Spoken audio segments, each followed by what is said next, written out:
Tommy Coyle, Luke Campbell. This could be one of the most relevant fights of 2015. Not because of the action inside of the ring, but because of the politics that I anticipate could well affect this bout. Luke Campbell is a fighter who won an Olympic gold medal for Britain at the London 2012 Games. He turned pro and had some celebrity attached to him. You know, I think he'd been on some reality TV programme. He was well known because of the London 2012 success. There was quite a lot of momentum towards the start of his career. Now, due to tragic circumstances involving his family's health, combined with a selection of uninspiring opponents, combined with a selection of perhaps unspectacular performances, Luke Campbell's profile is a lot lower than it could have been. His profile doesn't compare to that of Anthony Joshua, who also won gold at the same Olympics. Luke Campbell, despite having stalled slightly in his career, in my opinion, is a good prospect. He really is a solid fighter, and he's someone who could go on to good things in the sport. But he doesn't have that profile. Tommy Coyle is a fighter who I view, and this may be controversial, as distinctly average. Distinctly average. Unlike Luke Campbell, who can be very clinical, Tommy Coyle is never involved in a boring fight. He loves a scrap.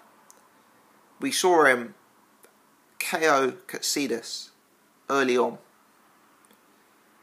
We see him regularly knocked down in fights. He was involved in a Fight of the Year candidate last year. I forget the opponent's name, but it really was a spectacular fight.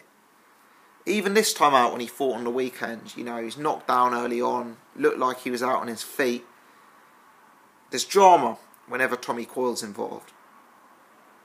But let's have it right.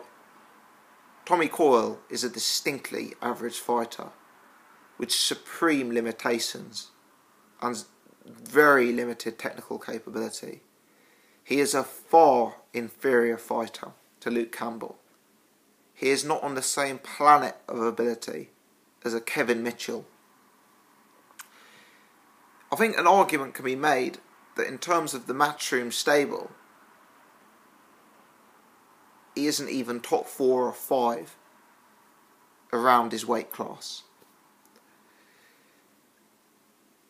Now, what I'm getting to here is you've got a fighter in Tommy Coyle who's distinctly average, in my opinion. You've got a fighter in Luke Campbell who's above average, but, you know, let's be honest, boring. Certainly boring to the casual fans, very clinical. You know, through no fault of his own, his career hasn't really caught fire so far. And I have a sneaking suspicion that the British public may be asked to pay $14.99 for this fight. Now, Bellew cleverly caused a massive storm in the UK last year when that was pay-per-view. For me, that was a fight I found really interesting. I thought it was competitive. There was drama in the build-up. There was a tight match, you know, first time out, and this was an exciting rematch. There was the dynamic of a different weight.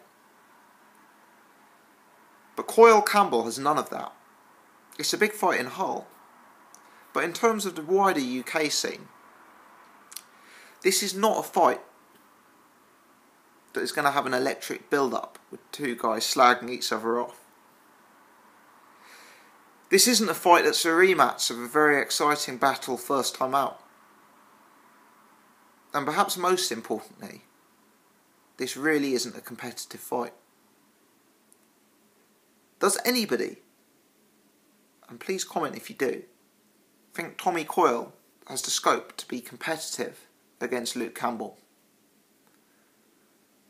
For me, if they fought 20 times,